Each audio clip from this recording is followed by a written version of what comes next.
Selamat datang di channel Simar Imam. Sembari mendengarkan tinggalkan like dan komentarnya bosku. Jangan lupa pasang headset kalian. Siapkan kopi dan camilan. Lupakan kenangan tentang mantan. Mari kita dengarkan sambil rebahan. Kembalinya Sang Raja. Bab 187. Setelah memulai, Hou Bin mengambil gelas anggur dan menuangkannya ke mulutnya, dan memandang Su Chen dengan bangga. Su Chen meluangkan waktu dan menghabiskan anggurnya hampir bersamaan dengan Hou Bin. Secangkir, 2 gelas, 3 cangkir, 4 cangkir, 5 cangkir.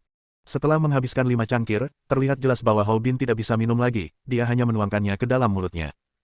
Tapi Su Chen terus minum seolah tidak terjadi apa-apa, minum satu demi satu tanpa terpengaruh alkohol sama sekali. Berdebar. Kakak Kai, aku tidak bisa. Sebelum menghabiskan gelas ke-6, Hou Bin langsung jatuh ke atas meja, seluruh tubuhnya bergerak-gerak dan mulutnya berbusa, seolah-olah dia akan gila. Dia menderita keracunan alkohol. Jika dia tidak dikirim ke rumah sakit sekarang, nyawanya akan dalam bahaya.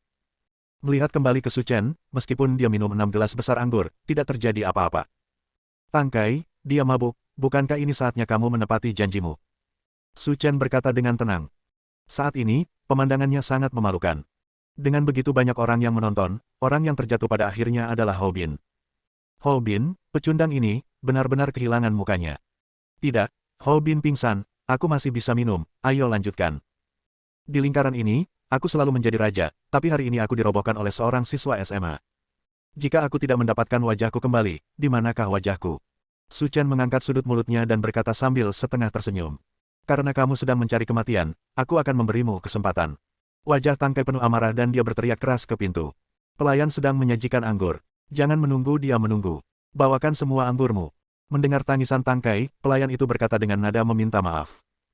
Pak, maaf, semua wine di toko kami telah dibeli oleh pelanggan lain, jadi kami kehabisan wine. Apa? Tidak ada anggur lagi? Iya Pak, semua wine di toko kami telah dibeli oleh pelanggan lain, kata pelayan itu dengan rasa takut. Apa-apaan ini? Pesawat jenis apa yang kamu lakukan? Tang Kai mengutuk keras, jika dia kehabisan anggur, maka dia akan kalah taruhannya, dan dia akan menjadi bahan tertawaan orang lain di masa depan. Siapa dia? Dia luar biasa. Dia benar-benar berani membeli semua minuman di sini. Apakah dia orang baru di sini? Aku ingin tahu siapa aku, Tang Kai. Aku tidak bisa memesan minuman. Apakah dia mencari kematian? Petik 2 tanda seru petik 2. Halo. Pintu kotak ditendang hingga terbuka, mengejutkan Zhao Suya dan yang lainnya. Seorang gangster dengan rambut dicat kuning menendang pintu dan mengutuk. Apakah kamu membuat konsepnya? Bosku yang membayar anggurnya. Apakah kamu keberatan? Jika kamu berani berpura-pura menjadi B di sini, apakah kamu mencari kematian? Tang Kai sudah terbakar amarah di perutnya. Dia telah meminum anggur sebelum menambahkannya. Sekarang ketika dia melihat seseorang berteriak seperti ini, dia segera berteriak kembali. Bosmu bajingan. Panggil dia keluar. Aku sudah hidup lebih dari 20 tahun dan aku belum pernah melihat orang yang berani pamer padaku. Melihat banyaknya orang di pihak Tang Kai, anak laki-laki berambut kuning itu tidak berani melakukan kesalahan dan pergi dengan putus asa. Melihat Tang Kai menenangkan gangster kecil itu dengan satu suara, semua teman-temannya memujinya. Astaga, kakak Kai sangat hebat, dia menakuti gangster kecil itu hanya dengan satu suara. Mendengar pujian itu, Tang Kai mendapatkan kembali wajahnya dan berkata dengan bangga. Mereka hanya sekumpulan sampah kecil. Mereka berani pamer di hadapanku dan tidak memikirkan berat badannya sendiri. Meski aku jarang datang ke sana, tapi di sini, kamu harus berbicara dengan baik. Saudara Kai, aku percaya ini tanpa kamu mengatakannya. Dengan kemampuan dan keterampilanmu, tidak ada yang bisa menandingimu. Selama kamu tahu, aku akan pergi ke sana dan memberi mereka makanan enak nanti. Jika orang-orang itu tidak dengan patuh membawakanku anggur, aku akan mencegah mereka melihat matahari besok. Pada saat ini, sebuah cibiran datang dan berkata, Haha, coba aku lihat siapa yang begitu kuat hingga dia ingin mencegahku melihat matahari besok. Beraninya kamu datang ke sini, tapi tidak apa-apa, aku bisa menyelamatkan diriku dari kesulitan mencarimu. Sebelum Tang Kai selesai berbicara, dia tercengang karena dia melihat wajah pembicara dengan jelas. Kamu adalah pemimpin geng muda klub bintang 5, Su Huaqiang. Apa? Dia adalah Su Huaqiang. Setelah mendengar nama ini, semua orang tercengang. Meskipun separuh dari orang yang hadir bukan penduduk lokal, mereka semua memiliki properti sendiri di sana, dan mereka dianggap separuh dari penduduk di sana. Tentu saja, mereka pernah mendengar nama Su Huaqiang. Meskipun Su Huaqiang belum terlalu tua, ayahnya Su Guoxiong adalah seorang tokoh terkenal, dan dia jelas bukan seseorang yang bisa diajak main-main. Di sana, Anda tidak harus tahu siapa wali kotanya, tapi Anda harus tahu Su Guoxiong. Dalam 10 tahun terakhir, Su Guoxiong telah menjadi tokoh terkemuka di sana. Dia memimpin pasukan bawah tanah di sana baik hitam maupun putih. Selain itu, Su Guoxiong juga seorang pengusaha terkenal di kota Sanya. Dikatakan bahwa ia memiliki kekayaan bersih lebih dari 1 miliar, menjadikannya orang yang sangat kaya. Ketika Su Huaqiang masuk, anak laki-laki berambut kuning sebelumnya segera menarik kursi dan memintanya untuk duduk. Saudara Qiang, orang inilah yang terus berteriak di sini dan tidak menganggapmu serius sama sekali. Sepertinya namanya Tang Kai. Su Huaqiang mengenakan pakaian kasual hitam, menyilangkan kaki, dan berkata sambil bercanda. Saya bertanggung jawab atas anggur di sini. Saya pikir Anda memiliki pendapat yang kuat. Saya, Su Huaqiang, telah hidup lebih dari 20 tahun. Anda adalah orang pertama yang berani berpura-pura menjadi seperti saya. Ini tidak merugikan kita. Klub Bintang 5 dengan nyaman. Di mataku. Melihat Su Huaqiang, semua orang gemetar ketakutan, terutama para wanita, yang begitu ketakutan hingga berpelukan. Tapi Su Chen tetap bergeming dan duduk diam di sudut. Apa yang harus kita lakukan sekarang? Su Huaqiang ada di sini. Kita tidak punya buah yang enak untuk dimakan. Jangan takut, bukan itu yang dilakukan Kakak Kai. Dengan kemampuan Kakak Kai, dia seharusnya bisa mengubah hal besar menjadi hal kecil. Saudara Qiang, kamu mungkin tidak tahu bahwa Tuan Li dari grup Li adalah ibu baptisku. Dia memberitahuku sebelumnya bahwa dia minum dengan ayahmu bulan lalu. Kebetulan aku sedang minum segelas anggur di sini. Izinkan aku bersulang. Untukmu. Ayo selesaikan masalah ini, kata Tang Kai dengan nada yang sangat sosial. Apakah kamu melihatnya? Saudara Kai telah melihat adegan besar dan menyelesaikan masalah ini hanya dalam beberapa kata. Itu benar, meskipun beberapa orang bisa minum, itu semua adalah kemampuan orang luar. Jika sesuatu benar-benar terjadi, orang-orang seperti Saudara Kai harus keluar untuk menyelesaikan masalah, jika tidak, tidak ada dari kita yang bisa pergi hari ini. Retakan. Su Huaqiang mengambil botol bir di sebelahnya dan memukul kepala Tang Kai dengan suara teriakan. Wanita tua Li itu bahkan tidak berani berbicara seperti itu di depanku. Kamu bajingan, kamu ingin menyelesaikan masalah ini hanya dengan segelas anggur, dan kamu bahkan tidak perlu buang air kecil untuk melihat apa jenis kebajikan yang kamu miliki. Bab 188. Kakak Kai sebenarnya. Ada keheningan di dalam kotak, dan tidak ada yang berani bernapas. Mereka tidak pernah menyangka Su Huaqiang akan begitu kejam. Saudara Qiang, aku. Tang Kai menutupi kepalanya dan berkata dengan gemetar, hampir sangat ketakutan hingga dia mengompol. Su Huaqiang, yang baru saja penuh dengan niat membunuh, menunjukkan senyuman dingin di detik berikutnya, membuat orang bingung tentang niat sebenarnya. Minggir dulu. Menurutku wanita-wanita ini cukup baik. Aku akan menjagamu nanti saat aku sudah merasa lebih baik. Tang Kai sangat gembira karena telah menyelamatkan nyawanya untuk sementara dan berkata berulang kali. Kakak Kai, ini semua adalah temanku, terutama yang bernama Zhao Suya. Dia memiliki sosok yang luar biasa. Dan aku jamin dia masih perawan dan aku jamin dia akan terasa sepertimu. Begitukah? Ekspresi Su Huaqiang menjelaskan segalanya, dia telah mengembangkan minat yang kuat pada Zhao Suya. Lagi pula, siapapun yang tidak buta dapat melihat bahwa Zhao Suya adalah orang yang paling berpenampilan luar biasa di sini. Ikutlah denganku malam ini. Nada suara Su Huaqiang tenang, seperti perintah. Tang Kai, kamu bajingan. Fang Jingqiu mengutuk keras, Suya adalah sahabatku, dan kamu benar-benar memperlakukannya seperti ini. Jingqiu, ini sudah waktunya, kenapa kamu masih peduli dengan begitu banyak masalah moral? Hidup kita adalah yang paling penting. Mendengar pertengkaran keduanya, Su Huaqiang kembali mengalihkan perhatiannya ke Fang Jingqiu, bermain-main dengan rasa.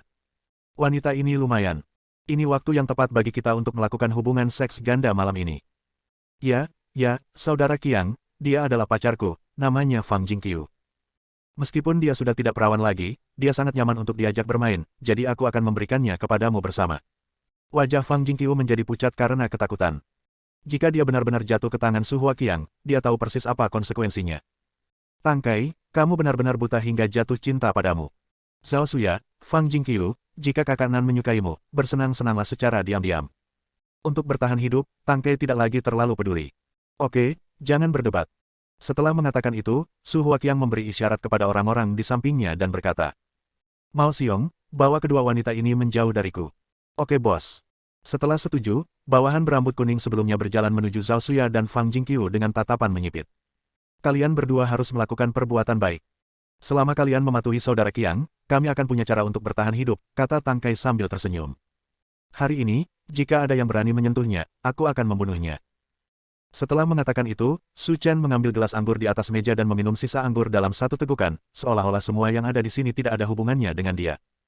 Meskipun dia tidak berbicara dengan keras, itu mengejutkan semua orang di sini, termasuk Su Huaqiang, yang tercengang oleh kata-kata Su Chen. Wah, kamu gila sekali. Kamu orang pertama yang berani berbicara denganku, Su Huaqiang, seperti ini. Su Chen menunduk dan mengabaikan Su Huaqiang sama sekali, berkata. Aku akan memberimu waktu 3 detik untuk keluar dari sini, jika tidak, kamu harus menanggung konsekuensinya. Tang Kai dan yang lainnya ingin mati. Awalnya, selama mereka mengkhianati Zhao Suya dan Fang Jingqiu, mereka akan aman. Namun di luar dugaan, anak ini melompat keluar untuk mencari kematian. Jika Su Huaqiang benar-benar marah, tidak ada yang bisa bertahan. Klub Bintang 5 mereka bukanlah raksasa yang bisa mereka sakiti. Pria di dalam kotak itu hampir mati ketakutan. Su Chen berani menentang Su Huaqiang. Hahaha. Su Huaqiang tertawa keras, wah, kamu sangat baik. Saya akan memberimu kesempatan hari ini untuk bersenang-senang bersamamu. Setelah mengatakan itu, Su Huaqiang mengangkat alisnya dan berkata kepada orang-orang di sampingnya. Mao Xiong, ajak yang lain keluar, aku ingin bersenang-senang dengannya. Saya mengerti, Saudara Qiang. Su Chen, teriak Zhao Suya. Dia tahu bahwa Su Chen sangat terampil, tetapi asosiasi Bintang 5 ini tampaknya bukan keberadaan biasa. Dia sangat khawatir, takut Su Chen dalam bahaya. Tidak masalah, keluar saja dan tunggu aku. Aku akan menangani semuanya di sini, kata Su Chen dengan tenang. Melihat ekspresi tenang Su Chen, Su Huaqiang tersenyum dan berbisik. Disanya, siapapun yang berani menyinggung perasaanku, Su Huaqiang, akan dicincang sampai mati dan diumpankan ke anjing. Aku tidak keberatan memiliki kalian lagi. Ekspresi Su Huaqiang segera berubah dingin dan dia berkata, bawakan itu padaku. Aku ingin bermain dengan si kecil ini. Aku ingin dia menyesal datang ke dunia ini. Meskipun Zhao Suya tidak ingin pergi, dia tidak bisa melawan orang-orang tangguh itu. Dalam beberapa menit, semua orang di dalam kotak dikeluarkan, hanya menyisakan Su Chen, Su Huaqiang dan lainnya. Nak, beritahu aku bagaimana kamu ingin mati, dan aku akan mengabulkan permintaan terakhirmu. Ekspresi Su Chen tetap tidak berubah, inilah yang saya katakan kepada Anda. Jika Anda adalah musuh saya, Su Chen, Anda harus mati. Haha, anak yang baik, kamu punya nyali. Setelah mengatakan itu, Su Huaqiang berkata kepada salah satu bawahannya di belakangnya, Ahu, aku serahkan orang ini padamu, tolong cepat tangan dan kakimu. Saya mengerti, Tuan Muda, serahkan saja pada saya. Pria yang berbicara itu bernama Wang Hu, usianya sekitar 30 tahun, dia mengenakan rompi hitam dan memiliki tato naga dan harimau besar di kedua lengannya kepala bayi. Dampak visual. Faktanya, Wang Hu adalah kader teratas Asosiasi Bintang 5. Wang Hu bertanggung jawab atas lebih dari separuh status Asosiasi Bintang 5 saat ini Asosiasi Bintang 5. Kekuatannya sendiri tentu saja, tidak perlu bicara lebih banyak. Dikatakan bahwa dia pernah mengalahkan semua orang di penjara dalam waktu seminggu. Rekor yang begitu kuat sudah cukup untuk menunjukkan betapa menakutkannya dia. Wang Hu mencibir dan menggerakkan pergelangan tangannya sambil berkata, Nak, tahukah kamu bahwa kakek sudah lama tidak melakukan apa-apa, jadi kamu sendiri yang mengirimkannya ke rumahmu. Su Chen menggelengkan kepalanya, datanglah jika kamu tidak takut mati. Kamu seharusnya merasa terhormat mati di tanganku. Ya, kamu sedang mencari kematian. Wang Hu sangat marah sehingga dia membuka matanya dan mengayunkan tinjunya dengan keras, memukul kepala Su Chen. Gerakan Wang Hu berhenti tiba-tiba, seolah waktu telah berhenti. Ini, bagaimana ini mungkin? Saya melihat salah satu jari Su Chen menusuk langsung ke dada Wang Hu seperti tombak tajam. Terlebih lagi, dia membunuh Wang Hu bahkan tanpa duduk. Ekspresi Su Huaqiang berubah drastis. Preman terkuat di Asosiasi Bintang 5 sebenarnya dibunuh olehnya dalam satu gerakan. Halo. Mata Wang Hu menjadi gelap dan dia kehilangan semua harapan hidup. Kenapa kamu masih berdiri di sana? Kenapa kamu tidak cepat-cepat memotongnya sampai mati? Kemarahan di wajah Su Huaqiang tidak bisa lagi disembunyikan. Bahkan Wang Hu pun terjatuh. Bersambung.